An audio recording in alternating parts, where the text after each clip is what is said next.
One of the most underrated things, and what I believe is one of the most valuable things that you could acquire, is having moral authority. And let me tell you what I mean by moral authority. Moral authority would be sometimes we desire things like income or homes or cars or great careers or great wife, and really underlying in all of that is having moral authority for other people in your life to see that you completed something and that you finished something. Moral authority can be defined. I'm going to give a couple different examples on what the moral authority is. Recently, somebody asked me, how do you keep showing up to your office? And how do you keep doing the same thing that you've been doing over and over and over again? And I want you to know that there's a lot of temptation out there. There's a lot of opportunities to either go make more money over here, or there's other opportunities to seek fleshly desires, maybe going out there and doing things that you'd want to do versus the things that you should be doing. And I heard a mentor once say earlier in my life that the goal when you get up every day is knowing what you should be doing and what you are doing and trying to narrow that gap as much as possible. And I told the person, I said, listen, we can make a lot of money, but at the end of the day, we're going to be having to still walk into rooms with our families and our friends and our coworkers and our peers and our church members and all the people that are in our life. And it's not about how they look at me as far as what I'm wearing or what car I'm driving or what my net worth is, although I want all of those things too. What I want most important is I want to have moral authority. I want people to want to listen to my advice because I've done the things that I'm talking about. And I didn't just read an article. I didn't just get excited. I didn't just go use creatine and work out and then say, hey, I'm going to teach you about this. But I actually showed up every single day, and there's a humility aspect to it.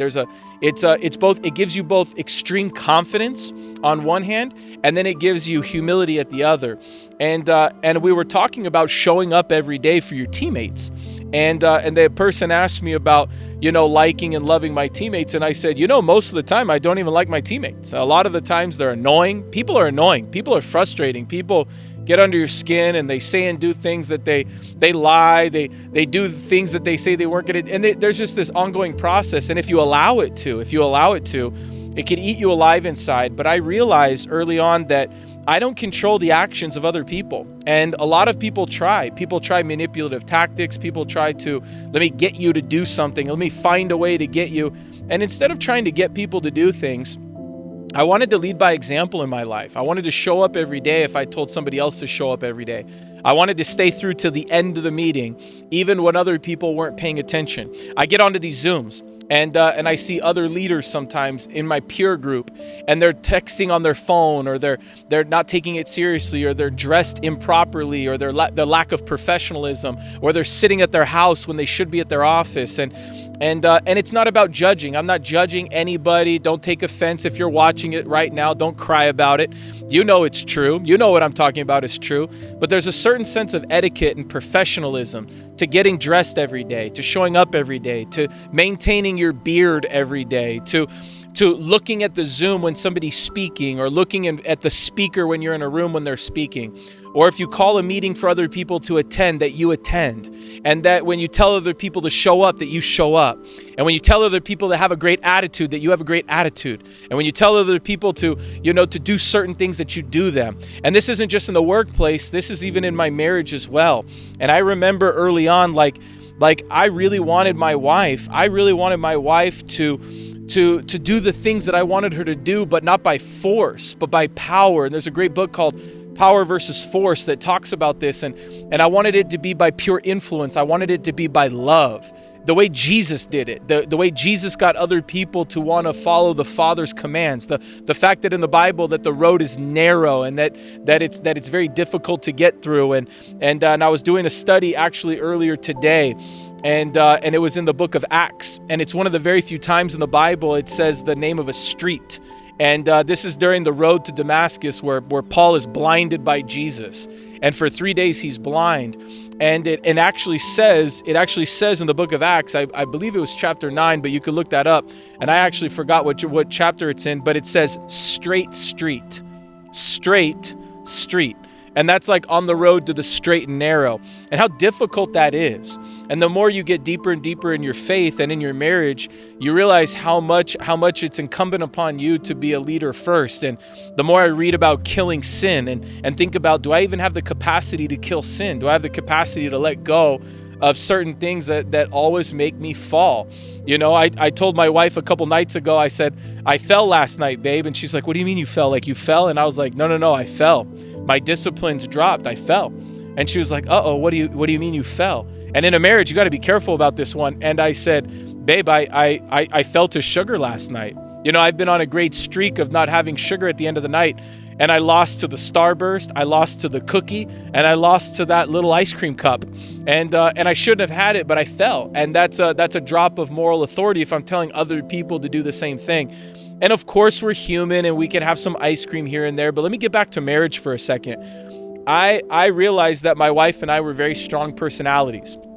And so we have a couple choices when you're dealing in a marriage with strong personalities, or maybe you have a partner that's strong personalities in business, but let's just use marriage for an example here. And I realized that either A, one of us can take a back seat, okay, and neither one of us wants to do that.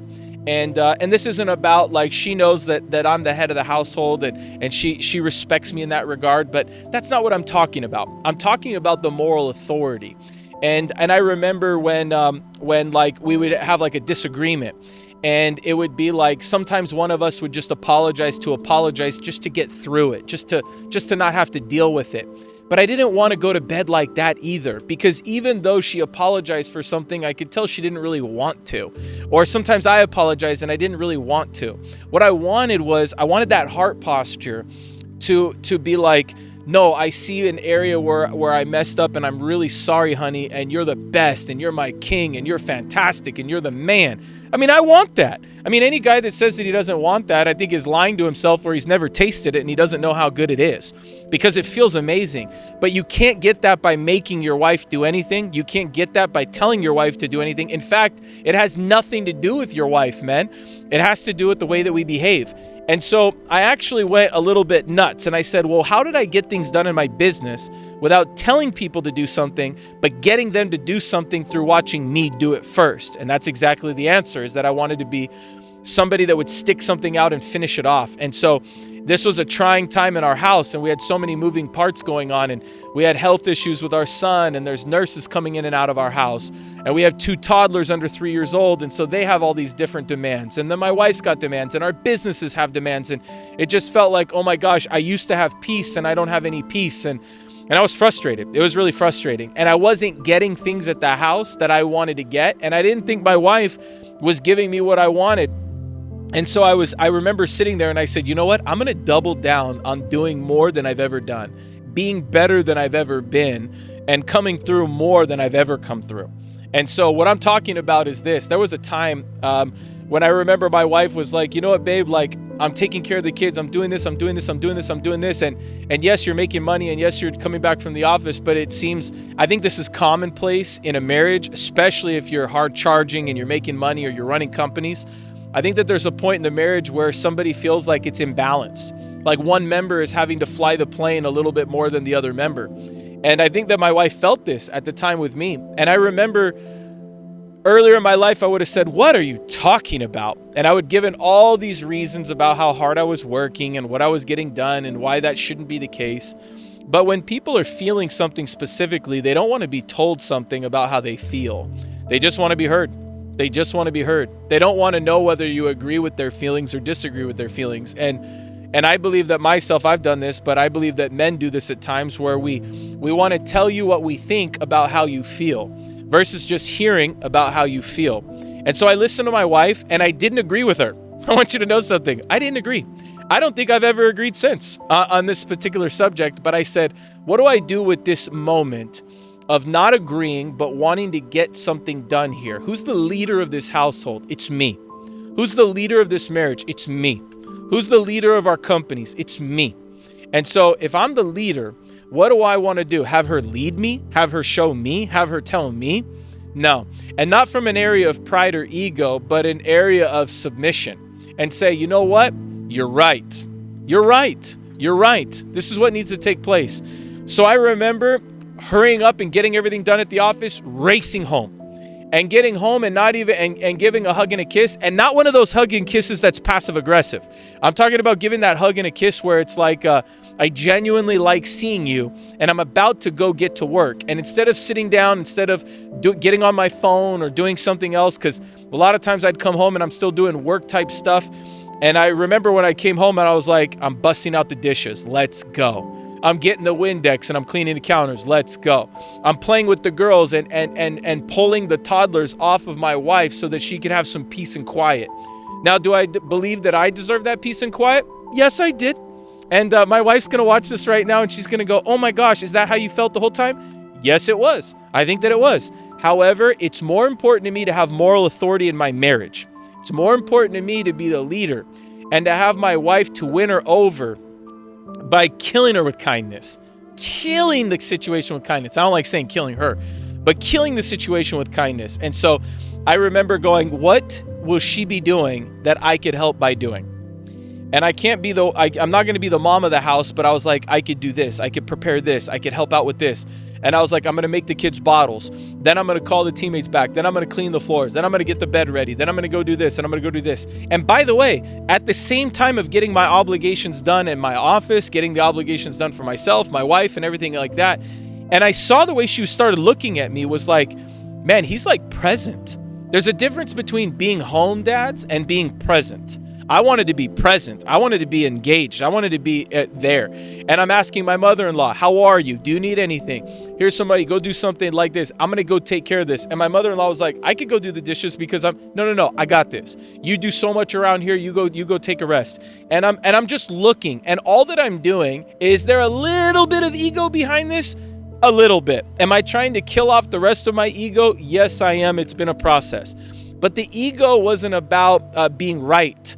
The ego was about, I am going to get this done. Everything you requested of me, I'm going to do with a good heart posture, not out of being bitter, no passive aggressiveness. I see way too many people go, fine, I'll do it. But that's not what I'm talking about. And I employ the same strategy that I did in my business. By going 20 straight years of going to all my meetings, all my calls, all my events, no matter what happened, no matter the birth of my children, the death of my mom, the death of my father-in-law, the sickness that our son went through, getting married, going through, anxiety or feeling depressed sometimes and still showing up, even though I physically didn't want to, mentally didn't want to, emotionally didn't want to, physically didn't want to. But I said, if I could do that in business, why can't I do that in my house? Why can't I do it in my marriage? Why can't I do that? Why can't I win my wife over the same way that I've won business partners and private clients and all kinds of things? Why can't I do the same thing? And you want to know something? Took several weeks, maybe a couple months. And sooner or later, my wife was like, babe, I can't even recognize you anymore. I don't even know what's going on right here, but you're just freaking amazing. And she said, is there a way I could massage you in some mornings? Is there a way that I could go get you what you want? Can I go get you your coffee? And you know what's so weird? It's like the exact mirroring reflection of having that moral authority started emerging out of my wife. I never told her what I wanted. I never told her what to do. I never told her what she needed to do, who she needed to be, and how she needed to talk like. But I just doubled down by getting things done. And was it easy? No, it's not easy. Is it worth it? Hell yeah, it's worth it. Heck yeah, it's worth it. Getting those things done, yes, it's worth it. And so I gave a couple examples here on earning the moral authority in your marriage, earning the moral authority with the people that you work with. And it's really tough to follow through, but you got to show up each and every day. And I want you to know something. You will be overworked and underpaid. You will be overworked and underappreciated. If you do this in your company, if you do this at your house, if you do this at your office, I promise you, you will do more for other people than you're being paid to do. It is going to be completely imbalanced. It's not going to make sense. It's not going to be fair. It's not going to be even right. But I still recommend doing it. I still recommend doing it because Jesus did it for us.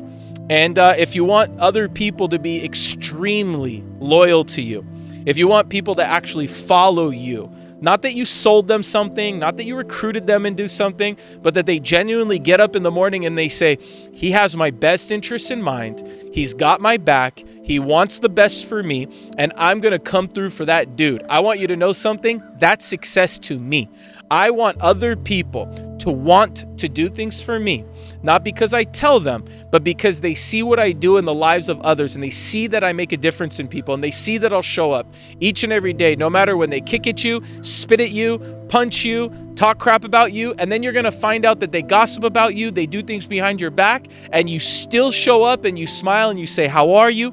What's going on? And I tell you this, they don't even know what to do when you do that stuff. They're bewildered. They look at you like you're a superhuman. They look at you like you're a freak, but it's not you that they're looking at. It's Christ in you. And if you get that centered in there, then it's so much easier to do. Before Christ was in me, I'm upset, bitter, frustrated, blaming. I'm not happy about a lot of those things, but having that attitude of gratitude and that heart posture of service, it's worth teaching and showing other people to do. And more people need that moral authority in their life. I hope that this helps you out. And if you're looking to improve your leadership game, maybe you're trying to be a better leader in your business or your marriage, or you just want to feel better when you look in the mirror. I love when I look in the mirror. I love myself. I love my team. There are people that come up to me and they say, you act like you're all that. And I say, I am. I have Christ in me, but it's not me. It's not I. I know what I'm doing. I know who I am, and I know whose I am. I know what I stand for. I know what I'm doing. I know my mission. I know my vision. I know my purpose, and it's very clear. And I'm going to help teach people how to be leaders. And this country and this world needs more leaders. And if you're trying to improve your game in that regard, take a look at the link in the bio and see if the ebook that we have for you is appropriate for you. We took 100 different lessons, and we asked certain questions that'll get your mind thinking. And it's not about me telling you what to do, but me encouraging you to start thinking and asking yourself the questions that'll lead you to success. And I hope that you choose to be a leader for life.